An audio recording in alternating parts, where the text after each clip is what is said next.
Bom dia, então. Nossa, deixa eu tirar o retorno aqui. Pessoal, eu deixo dois usuários logados para verificar se está tendo algum tipo de erro, se está tendo,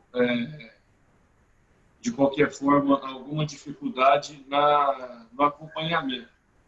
Então, tem aqui o João e tem o do computador que está aberto aqui, para eu poder ver a qualidade que está saindo, o som e a imagem. Esperei aqui uns minutinhos para ver se apareceria mais alguém, mas por enquanto somos só nós três.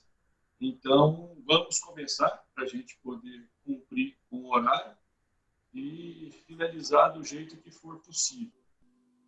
Na última aula, nós tratamos da prova testemunhal e hoje nós vamos concluir a prova pericial, prova documental e a questão da prova emprestada. Inicialmente, alguma de vocês duas ficou com dúvidas do que foi tratado na última aula ou está tudo tranquilo?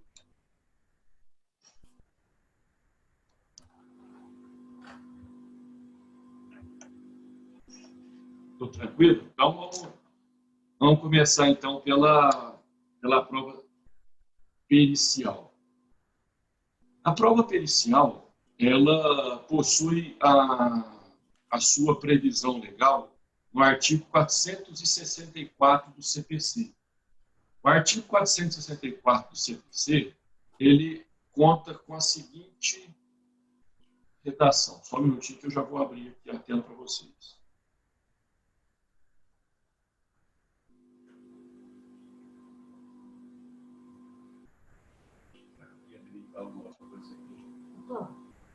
Eu não sei também, não, mas, por exemplo... Se vocês repararem, o artigo 464, a redação dele é essa daqui. Fala, a prova pericial consiste em exame, vistoria ou avaliação. Então, aqui eu já tenho a definição do que é a prova pericial e de como que ela vai acontecer. O parágrafo primeiro, por enquanto, ele não nos interessa, uma vez que o que eu quero saber é a previsão legal desse artigo, dessa modalidade de prova, e, principalmente, o que eu busco com a prova pericial.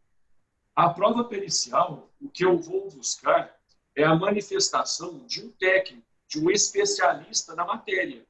Ou seja, se eu quero uma perícia para verificar a insalubridade ou a periculosidade, eu vou contar com quem? Vou contar com o trabalho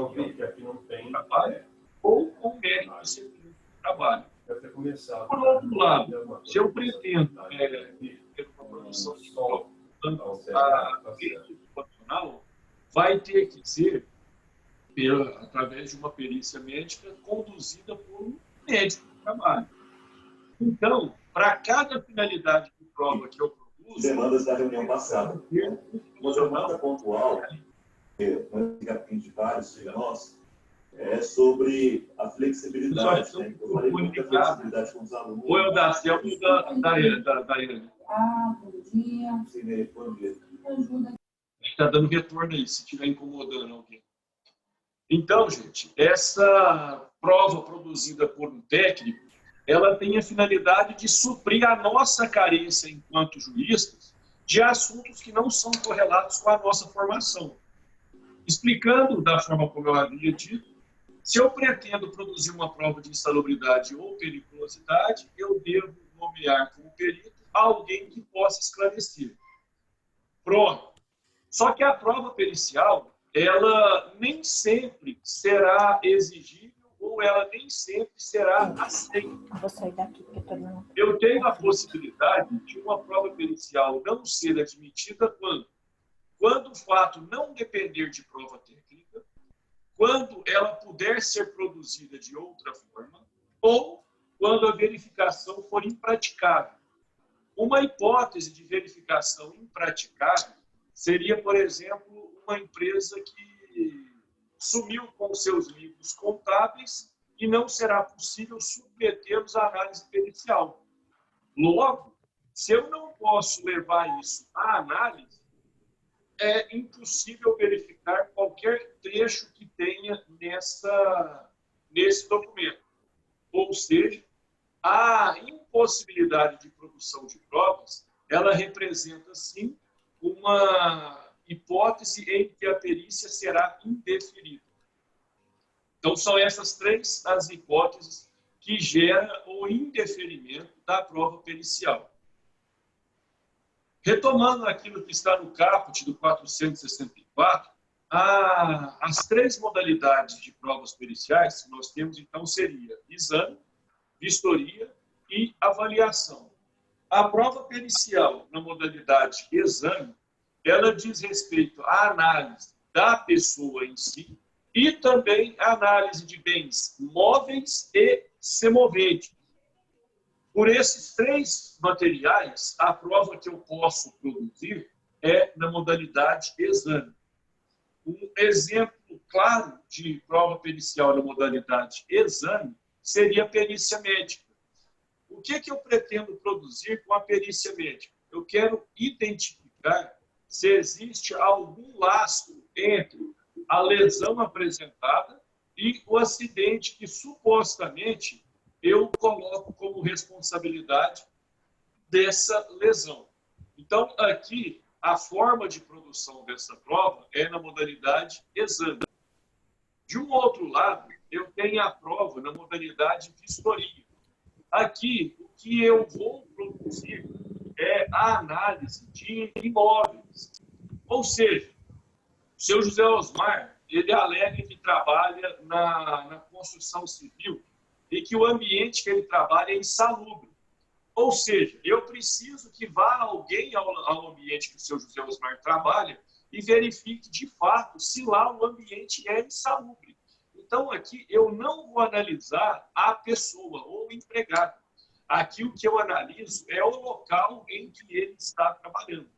Então, nessa hipótese, a modalidade de perícia para analisar insalubridade ou periculosidade, ela vai ser dessa forma vistoria.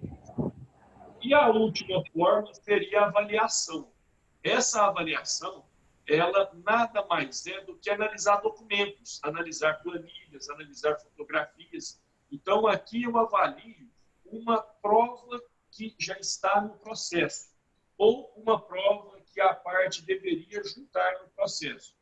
Exemplo disso, há uma prova contábil, uma perícia contábil. Certo? Então, essas são as três hipóteses de produção de prova pericial. Um outro detalhe que eu gostaria de trazer para vocês. O perito, ele precisa prioritariamente estar inscrito no rol de peritos do tribunal que ele pretende prestar serviço e, obrigatoriamente, ele tem que ter a sua inscrição no seu conselho de classe. Ou seja, a inscrição no conselho de classe, ela é obrigatória. O cadastro como perito no tribunal que ele pretende prestar serviço é uma condição que o colocará em primazia. Professor, não entendi, me explica melhor. Pensem o seguinte, eu preciso produzir uma prova pericial e eu não tenho nenhum profissional habilitado no sistema do meu tribunal. Eu vou ficar sem produzir essa prova? Não. Então, quando eu não tiver nenhum profissional habilitado no tribunal, eu posso permitir a nomeação como perito de profissionais que não estejam no sistema do tribunal. Agora, se eu não tenho nenhum profissional habilitado no conselho de classe, aí eu não vou poder ter essa perícia. Só que essa hipótese ela é remota. E essa hipótese que eu estou falando é de não ter nenhum engenheiro inscrito no CREA, de não ter nenhum médico inscrito no CRM. Então, é uma hipótese impraticável. Então, vamos lá. Eu, preferencialmente, tenho que chamar alguém que esteja inscrito no meu tribunal e, obrigatoriamente, eu tenho que chamar quem tenha inscrição no conselho de classe. Por que isso é importante? Porque eu preciso ter uma segurança de que serviço será prestado. E de que forma que eu tenho essa segurança?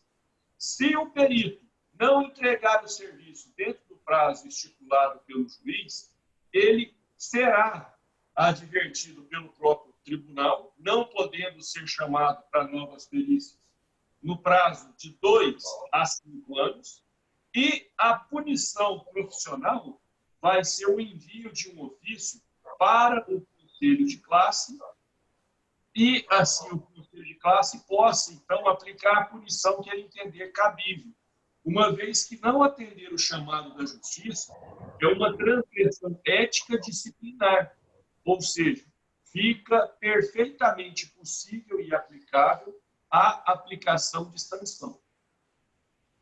A produção de prova pericial, ela encontra abrigo no artigo 826 da CLT.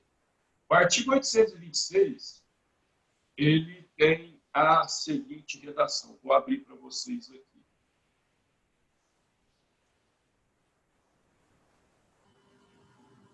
O artigo 226 ele é extremamente sucinto e, por ser sucinto, ele traz essa condição. É facultado a cada uma das partes apresentar um perito ou um técnico. Só que vejam bem, não é as partes que juntarão um perito. As partes farão o requerimento para que o magistrado indique um perito habilitado para proceder à perícia. O que as partes vão poder indicar é o assistente técnico.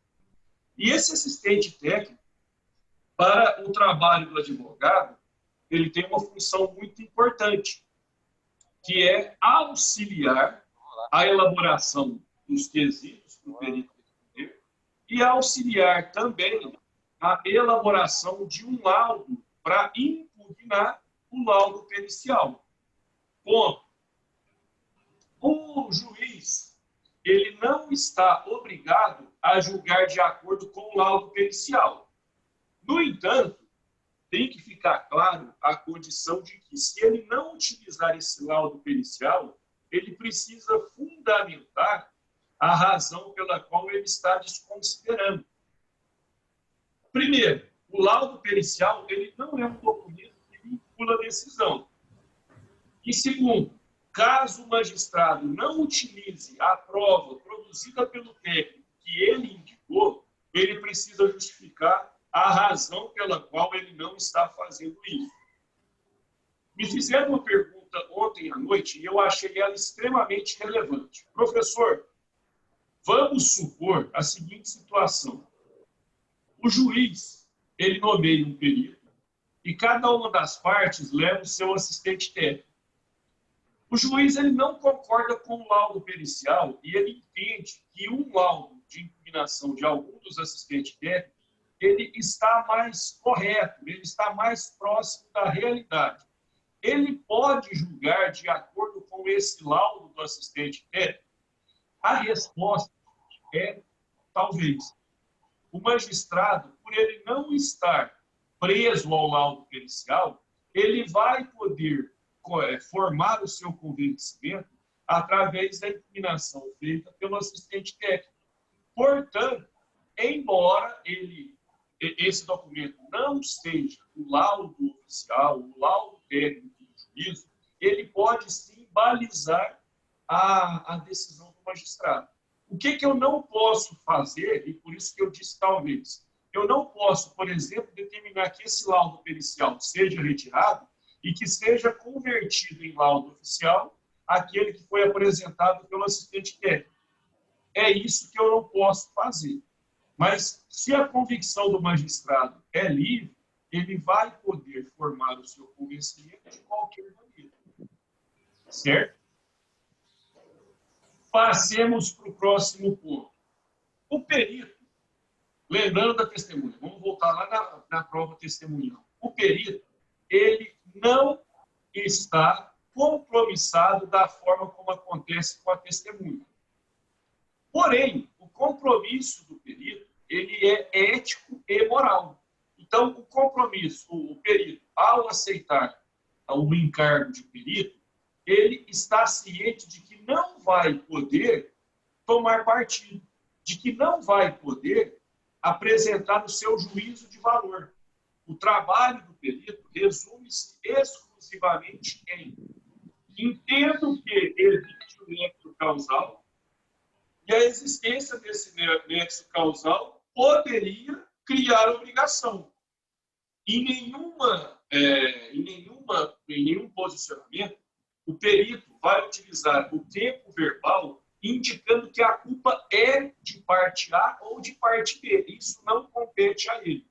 Ele tem que apresentar a sua convicção, sem, contudo, apresentar um juízo de valor. Ele não tem essa obrigação não. Ele não tem essa competência. Quem julga é o juiz. Então, o perito deve ater-se à atividade de apresentar a condição técnica. Somente isso. Os peritos, eles podem ser substituídos? Sim. Em quais condições o perito será substituído? Primeiro, quando ele não demonstrar técnica suficiente no trabalho, quando ele não der conta de fazer o trabalho, e segundo, quando ele reiteradamente descumprir os prazos judiciais que forem fixados pelo magistrado. Ou seja, não sei fazer, você precisa informar e você será substituído. Ou não atendo os prazos processuais, você será substituído por descumprir esse prazo. Essas, então, são as possibilidades em que o perito será substituído. Além da substituição, eu tenho um outro termo, que é a destituição. Ou seja, eu retiro, antes de pensar em substituir, eu retiro, porque aquele perito não vai poder desempenhar suas funções naquele processo. Isso acontece quando esse perito estiver sob as condições de impedimento ou suspensão. Então, nesse caso, se ele não tem condições integrais e morais de apresentar o seu laudo pericial, ele precisa obrigatoriamente ter a lisura de elaborar o seu laudo da forma correta. Então, isso vai acontecer quando? Como? Ele vai ser destituído. Se ele espontaneamente não constar essa informação, pode o magistrado, a qualquer momento, fazê-lo, a requerimento das partes ou de ofício. Certo? Pessoal, do que foi tratado até aqui, alguma dúvida, algum questionamento, alguma ponderação, ou podemos seguir?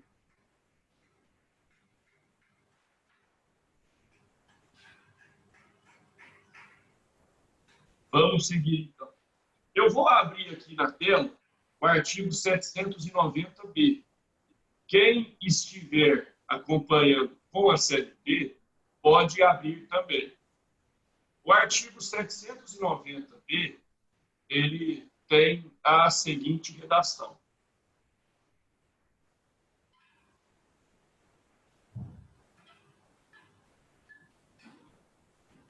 Aqui, vou fazer diferente. Eu vou destacar a redação antiga, que é a que está subscrita, e a redação nova. A redação antiga, ela foi alterada pela reforma trabalhista. Então, antes da reforma trabalhista, o dispositivo sobre a prova pericial, ele constava o seguinte: a responsabilidade de pagamento dos honorários periciais é da parte sucumbente na pretensão do objeto da perícia, salvo se beneficiar da justiça gratuita. Ou seja, antes da reforma trabalhista, a responsabilidade era exclusivamente do reclamado ou da justiça, uma vez que o beneficiário da justiça gratuita não seria nunca compelido a pagar. Primeiro ponto.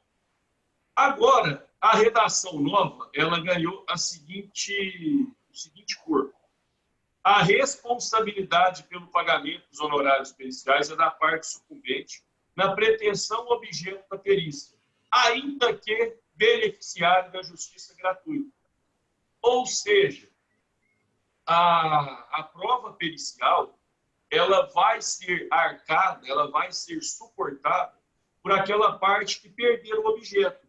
Então, vamos lá, eu sou o reclamante, vou ter deferido os benefícios da justiça gratuita e fui sucumbente na prova pericial. Você será condenado ao pagamento de honorários sucumbenciais. Aí, essa questão do pagamento, ela é um pouco mais controvertida. Se eu for reclamado e for sucumbente, terei que pagar. Se eu sou reclamante, beneficiário da justiça gratuita e fui sucumbente, também terei que pagar. Vírgula. Se eu não obtiver um resultado econômico nesse processo ou em nenhum outro na Justiça do Trabalho, quem vai pagar os meus honorários periciais é a União.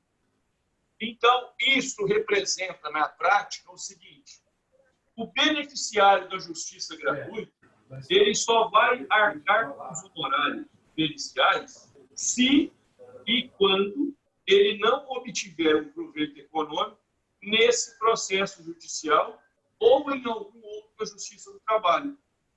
Acaba que a justiça gratuita, ela continua isentando os honorários periciais daquele reclamante que perdeu tudo. Porque aquele reclamante que tiver ganhado algum pedido, ele pode ter aquele valor utilizado para pagar o perito. Por quê? Porque o perito ele não vai ter obrigado a trabalhar de graça. Certo, gente? Beleza? Então, vamos lá. O sucumbente, independentemente do deferimento da gratuidade de justiça, ele será chamado ao pagamento dos honorários periciais. Quando que essa hipótese acontecerá? Quando ele obtiver proveito econômico na ação que maneja contra o reclamado. Na hipótese de não obter nenhum proveito econômico, ele será dispensado dessa obrigação e a perícia será custeada, então, pela União. Pessoal, até aqui, alguma pergunta?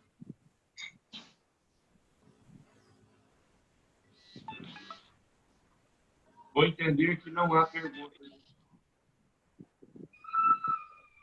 Um detalhe extremamente interessante, uma condição de prova que exige obrigatoriamente a realização da perícia. Isso está lá no artigo 195 da CLT. O artigo 195 da CLT, ele tem o seguinte: a caracterização e a classificação da insalubridade e da periculosidade, segundo as normas do Ministério do Trabalho, far-se-ão através de perícia a cargo de médico do trabalho ou engenheiro do trabalho, registrados no Ministério do Trabalho. Aqui, o que eu quero dizer? Em qualquer hipótese, a prova pericial de insalubridade, ela será obrigada a acontecer. Se essa perícia não acontecer por determinação do juiz, esse processo terá o reconhecimento do cerceamento de defesa e será necessário o retorno ao momento da perícia. Então, assim, a prova pericial de insalubridade e ou periculosidade, ela tem que acontecer obrigatoriamente. O juiz que indeferir, ele estará causando uma hipótese de cerceamento de defesa. Certo? Um detalhe relevante, eu gostaria que vocês acompanhassem esse raciocínio, que é uma situação muito específica. Pensem o seguinte: eu tenho uma empresa e paguei durante todo o tempo do contrato para a Daiane o adicional de insalubridade. Beleza? Aí, quando eu fiz o acerto dela, eu pagava espontaneamente e falei assim: não, o acerto eu vou fazer com o salário que ela deveria ganhar. Então, o acerto de todas as verbas rescisórias, de todos os reflexos, ele foi sem considerar a insalubridade. A Daiane, não contente com a forma como aconteceu a rescisão, ela ajuiza uma ação trabalhista contra a minha empresa, pedindo para que o acerto e todas as demais verbas fossem quitadas na forma e como se ela recebesse insalubridade. A empresa, por sua vez, ela alega na sua defesa que é necessária a prova pericial, uma vez que o pagamento era voluntário. Isso aconteceu em um processo no escritório que eu trabalhava. Qual que foi a sentença do juiz? Empresa, se você pagava espontaneamente o adicional de insalubridade, não vai ser necessária a produção de prova pericial, porque você reconhecia o pagamento.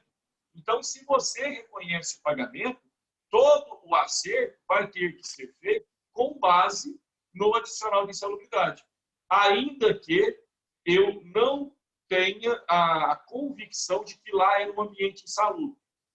O que eu quero dizer? Se a empresa pagava espontaneamente, ela não vai, nesse processo, não vai ter que acontecer, então, a perícia de insalubridade e ou periculosidade, porque já houve, por parte da empresa, o reconhecimento quanto à necessidade. Ficou claro isso daí?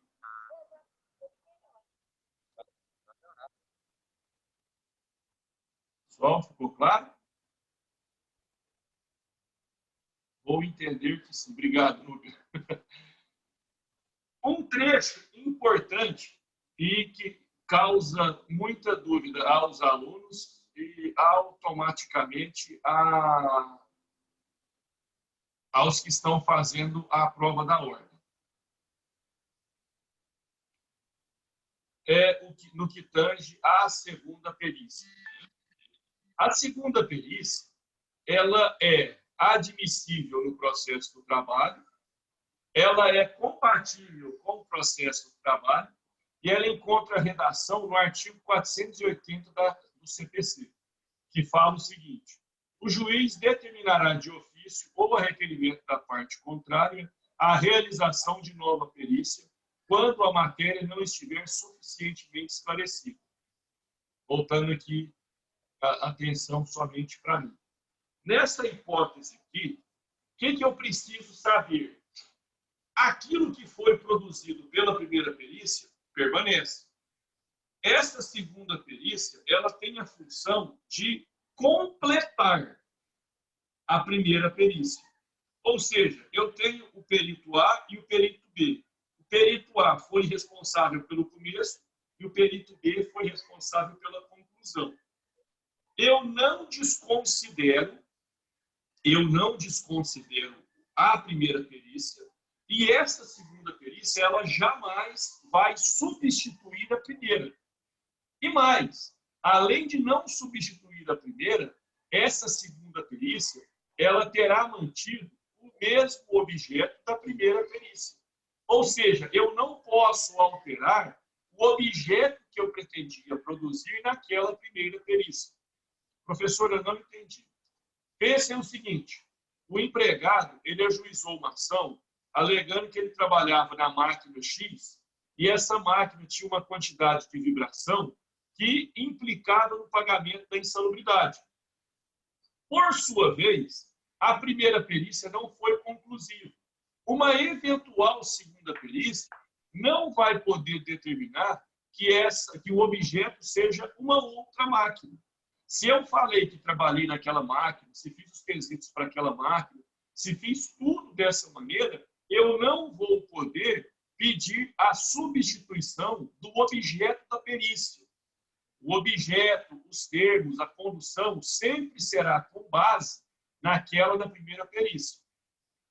Isso é muito importante, gente. Em nenhuma hipótese eu vou alterar o objeto. Um detalhe: ambos os peritos receberão pela atividade praticada, uma vez que o laudo não vai ser desconsiderado. O laudo ele vai ser completado, certo? Então, os dois peritos recebem. Essa segunda perícia, ela tem que ater-se ao objeto da primeira e ela tem que vir exclusivamente para terminar de explicar aquilo que foi tratado na primeira perícia. Certo? Assim, nós concluímos a prova pericial e vamos tratar agora da prova documental. Enquanto eu localizo aqui no material, salvo engano, para quem estiver com a apostila, é a partir da página 123, 124.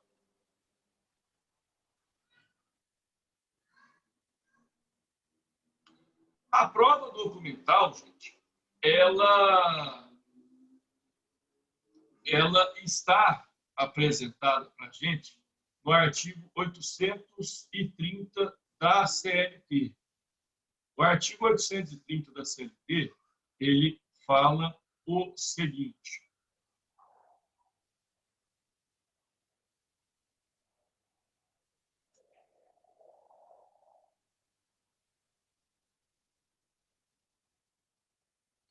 o documento em cópia oferecido para a prova poderá ser declarado autêntico pelo próprio advogado, sob sua responsabilidade pessoal. Impugnada a autenticidade da cópia, a parte que a produziu será intimada para apresentar cópias devidamente autenticadas ou o original, cabendo ao serventuário competente proceder à conferência e certificar a conformidade entre esses documentos. Vamos voltar aqui para mim.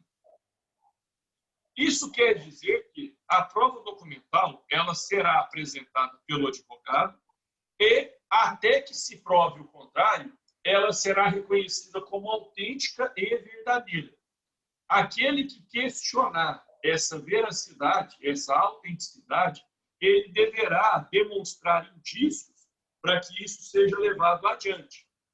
Ou seja, a prova documental ela é livre para ambas as partes produzirem. Professor, eu tenho uma dificuldade muito grande em definir o que pode ser reconhecido como prova documental. Então, anotem aí para que vocês percam de vez essa dificuldade. Prova documental, ela na Justiça do Trabalho, e acredito eu que na Justiça Comum, ela será admitida em escritos, manuscritos ou digitalizados, fotos, gravações ou desenho. Então, essas 4 hipóteses representam meio de prova documental. E, para a gente pacificar um ponto muito relevante, eu gostaria que quem pudesse que abrisse o artigo 818 da CLT. Porque o artigo 818 ele também foi um artigo que teve a sua redação alterada pela reforma trabalhista. Antes da reforma trabalhista, a redação ela era simples. A prova das alegações incumbe a parte que as fizer. Só que isso não era suficiente.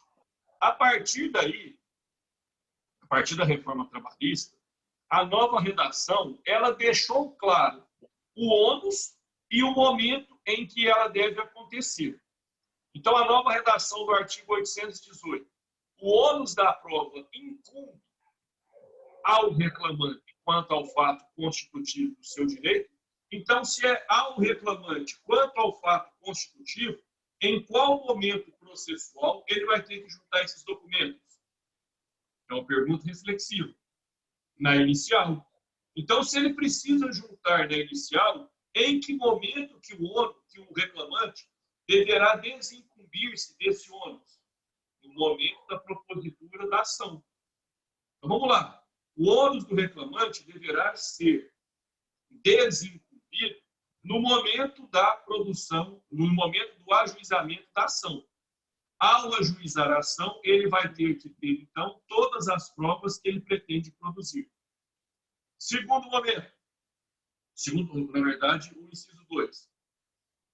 O ônus da prova incumbe ao reclamado quanto à existência de fato impeditivo, modificativo ou extintivo do direito do reclamante. Aqui, o que eu quero dizer? Que o reclamado ele vai ter que desincumbir-se desse seu ônus de prova quando quando ele for apresentar a sua defesa. Ou seja, o ônus da prova do reclamante ele tem que ser cumprido no ajuizamento e o ônus da prova do reclamado tem que ser cumprido na apresentação de defesa. Lembrando que no processo do trabalho, assim como no processo civil, é perfeitamente possível o aproveitamento ou a inversão do ônus da prova, melhor dizendo. Esse ônus da prova ele vai ser possibilitado, no entanto, é necessário que o juiz ele conceda para a parte que vai ter que apresentar que vai ter contra si invertido esse ônus, que ele tenha um prazo para poder defender-se. Então, esse exemplo de inversão do ônus da prova, ele acontece, por exemplo, com o cartão de ponto. O cartão de ponto, ele será obrigatório, e aqui, Selma, eu respondo aquela pergunta que você fez lá na primeira aula, se o cartão de ponto ele é obrigatório para empresas com mais de 10 ou com mais de 20 funcionários. A partir de 2019, com a alteração legislativa, somente será obrigado a ter o controle de ponto empresas que tenham 20 ou mais funcionários, certo? Então, o cartão de ponto, ele é uma hipótese de inversão do ônus da prova. Então, vamos lá. Essas anotações, elas deverão ser comprovadas pelo reclamado quando ele tiver mais de 20 funcionários. Porém, em que pese ser obrigatório o controle de jornada para quem tem mais de 20 funcionários, é obrigação do reclamado, do empregador, manter, de alguma forma, como que está o cumprimento da jornada de trabalho pelo empregado. Até porque, se ele não tiver esse controle, ele não vai poder descontar falta. Então, é obrigação da empresa controlar a jornada de trabalho do seu empregado. Se ele não fizer isso através do controle de ponto, ele assume a responsabilidade de fazer de qualquer outra forma. Certo? Um exemplo de prova documental que eu também vou fazer uma pergunta reflexiva. A carteira de trabalho, ela possui presunção relativa ou ela possui presunção absoluta? Deu tempo para todo mundo pensar. Ela possui a presunção relativa. Portanto, a CTPS, ela serve sim como prova documental. No entanto, ela será relativizada quando a realidade demonstrar uma situação diferente do que está no documento. Exemplo, eu, João Paulo, estou registrado como secretário. Só que, na verdade, eu exerço a função de motorista. Então, a minha carteira de trabalho, ela não corresponde com a realidade. Se ela não corresponde com a realidade, essa prova documental vai ser prejudicada. Em que momento? No momento que eu apresentar uma testemunha que vai apresentar uma versão diferente do que está no documento e que o reclamado não consiga falar, provar que aquela testemunha é mentira. Ou seja, a CTPS, ela vale? Vale. Desde que a realidade não indique uma condição diferente. Indicando a realidade uma condição diferente, automaticamente aquela CTPS vai ser desconsiderada e nós teremos, então, uma nova realidade, que é aquela que foi produzida pela prova testemunhal. Pessoal, eu estou falando muito e, sinceramente, eu gostaria que está ficando tudo claro, que eu posso manter. Se algum ponto não tenha ficado claro, que vocês queiram que eu retorne. Como que está a percepção de vocês? Está tudo ok?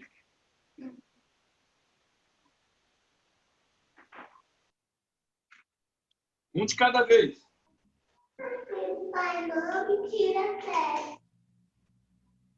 Eu vou entender que isso foi. Está tudo ok, pode seguir. Vamos lá, então, gente. A próxima prova que nós vamos estudar é o interrogatório. O interrogatório, gente, ele tem esse nome no processo de trabalho, uma vez que no processo civil, o nome que é dado a ele é depoimento pessoal.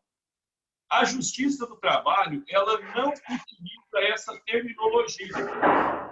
E a Justiça do Trabalho, ela tem um momento correto em que esse interrogatório vai acontecer. Esse interrogatório ele vai acontecer imediatamente após a apresentação da defesa. Ou seja,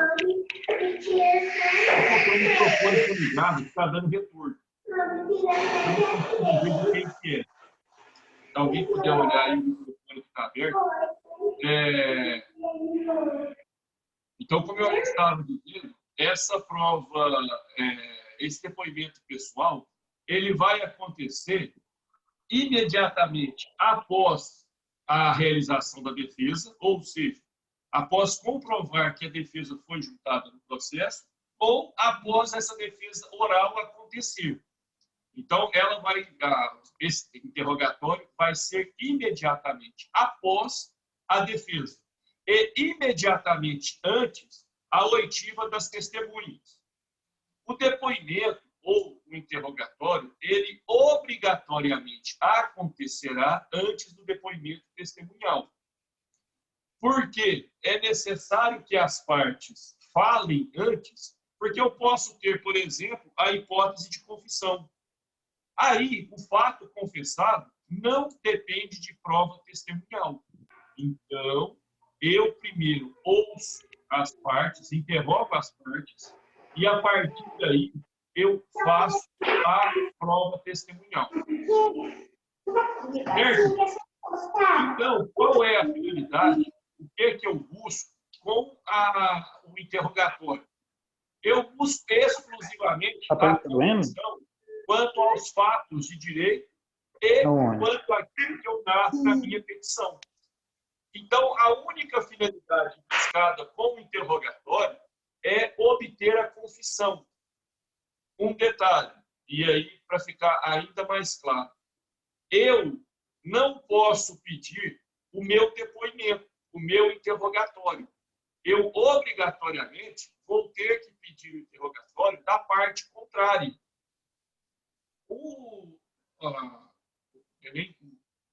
A explicação lógica disso é o seguinte: ninguém é obrigado a produzir prova contra si mesmo.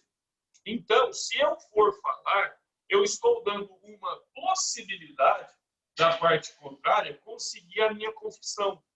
E quem seria prejudicado com isso? Somente eu. Então, é vedado, é proibido que a própria parte peça o seu interrogatório. O seu interrogatório, ele deve ser pedido pela parte contrária.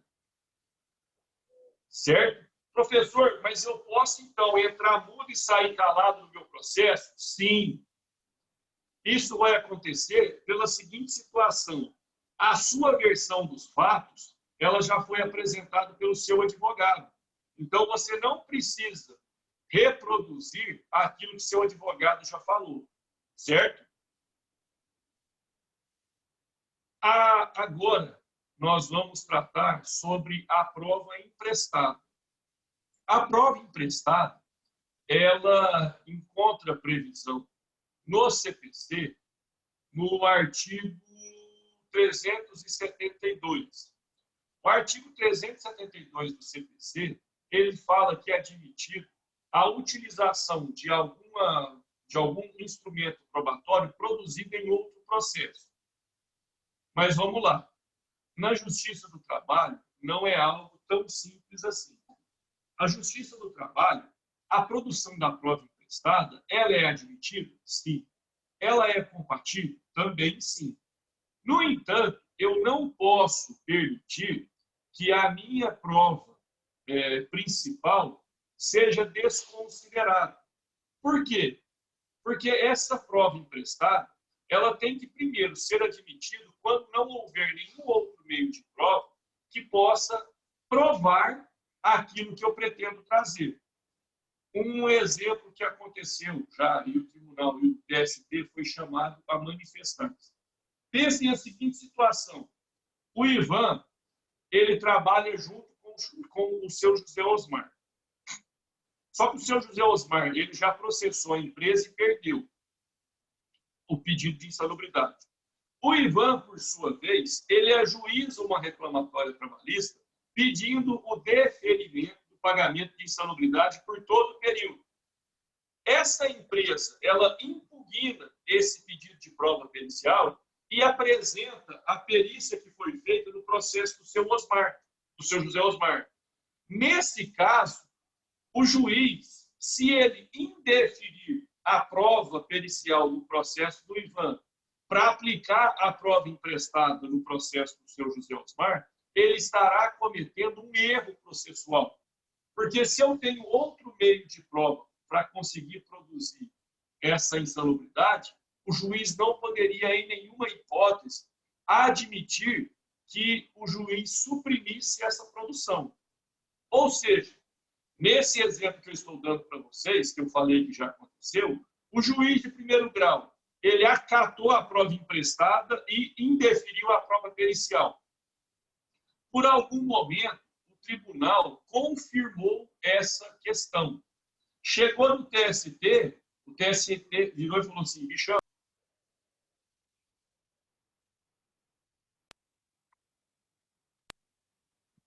fala assim, bichão, não pode não. Se você indeferiu a prova por conta de uma prova emprestada, vamos voltar ao processo lá no momento do indeferimento e tudo vai ser nulo. Vamos fazer sim a perícia.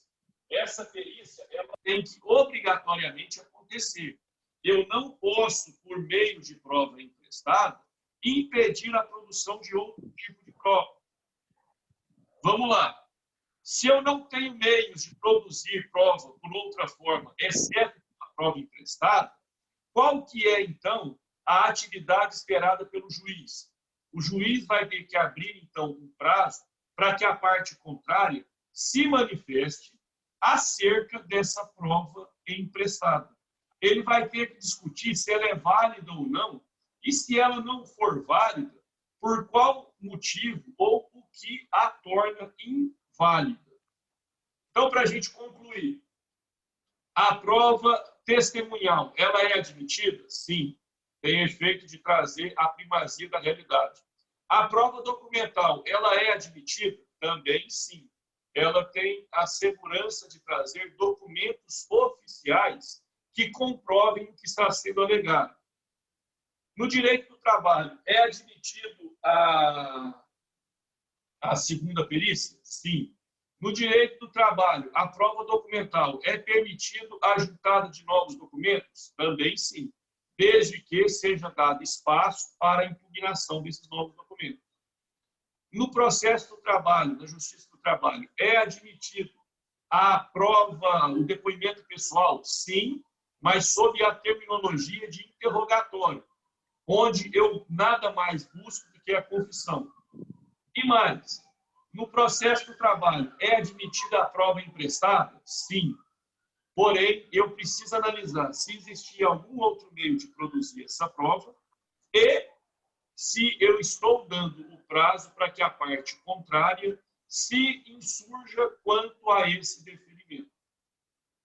Pessoal, antes de finalizar a aula, eu vou finalizar a aula comentando o exercício da aula passada, semana passada. Eu gostaria de saber alguma pergunta da parte de vocês?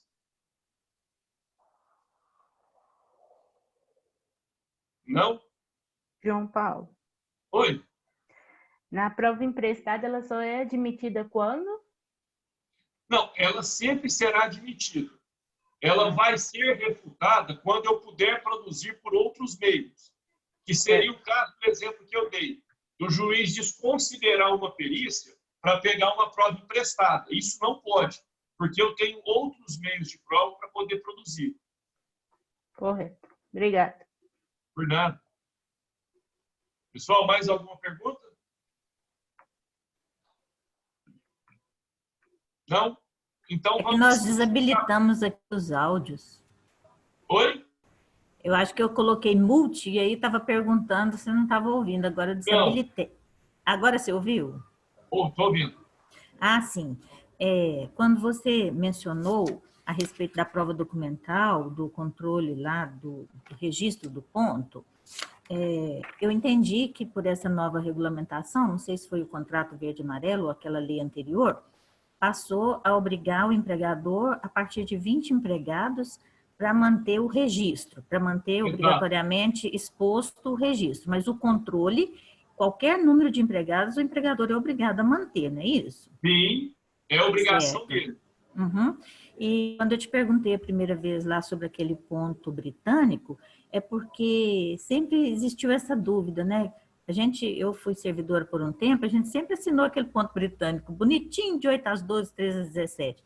Ele não é válido, não é isso, João? Não, não. Ah, Ele tá. não tem validade nenhuma.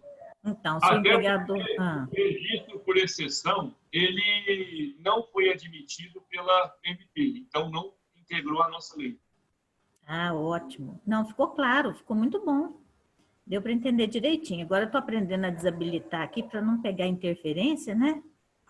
Sim. Ah, então é a ótimo. melhor coisa. Ótimo. Obrigada, viu, professor? Nada. Mais alguma pergunta, gente? Vamos fazer pergunta. Então, vamos falar do trabalho, já que ninguém quer perguntar. Mas enquanto eu estiver lendo aqui, se quiser fazer pergunta, pode chamar. Coronísio era empregado da empresa de voto. Sempre trabalhou em Uberaba e, eventualmente, Araxá e Sacramento. O funcionário foi demitido em 3 de fevereiro de 2020. O empregador quitou toda a quantia devida dentro do prazo legal. Contudo, no dia do acerto, o funcionário não devolveu as ferramentas que a empresa cedia para o expediente, bem como entregou amassado e sem o retrovisor do lado direito o veículo utilizado durante as atividades. Mesmo alertado de que o dano ocorreu sob a sua responsabilidade, o funcionário não assumiu qualquer tipo de conduta. A empresa notificou o empregado que o reparo do veículo e a aquisição de novas ferramentas ficaria no valor de R$ 1.200 e juntou os orçamentos que realizou, dando o prazo de 30 dias para o funcionário efetuar o pagamento. Na data de 4 de março de 2020, a empresa de voto recebeu a notificação de uma audiência designada para o dia 12 de março de 2020, na cidade de Frutal, tendo como reclamante o senhor Coronísio, pedindo adicional de insalubridade e diferença salarial. Desconsidere esses pedidos. Eu só coloquei isso para falar por que ele tinha entrado. A primeira pergunta. Na condição de advogado da reclamada, o que pode ser feito? Fundamente. O que pode ser feito? A arguição de exceção de incompetência no prazo de 5 dias, nos termos dos artigos 799 a 802 da CLT. Quem respondeu próximo a isso, acertou. A segunda pergunta. Qual o prazo para a reclamada apresentar a sua defesa? Aqui, eu tenho 2 respostas. A principal, o prazo para apresentação da defesa, nos termos do 847, é até a data da audiência, ou seja, dia 12 de março. Porém, como eu expliquei para vocês que nós temos 3 meios de defesa, eu poderia responder, além dessa resposta que eu passei, que poderia ser através de uma exceção de incompetência no prazo de 5 dias. Então, quem respondeu a defesa no prazo da audiência ou a exceção de incompetência no prazo de 5 dias, acertaram. Acertou. Não tem qualquer uma dessas 2 respostas, eu vou considerar como certo. E a última questão, como poderia a reclamada buscar o ressarcimento dos danos causados pelo reclamante? Fundamente, aqui a resposta que eu esperaria de vocês era a reconvenção. A reconvenção ela está prevista no artigo 343 do CPC. Então, vamos lá. A primeira resposta que eu esperava era a exceção de incompetência no prazo de 5 dias. A segunda resposta, o prazo da defesa é o da realização da audiência, no caso de contestação, ou o prazo de 5 dias na exceção de incompetência. E a terceira questão era a reconvenção no prazo da defesa. Essas eram as 3 respostas que eu esperava de vocês, com as suas respectivas fundamentações. Quanto a tudo que foi tratado, pessoal, há alguma pergunta, alguma dúvida, algum questionamento?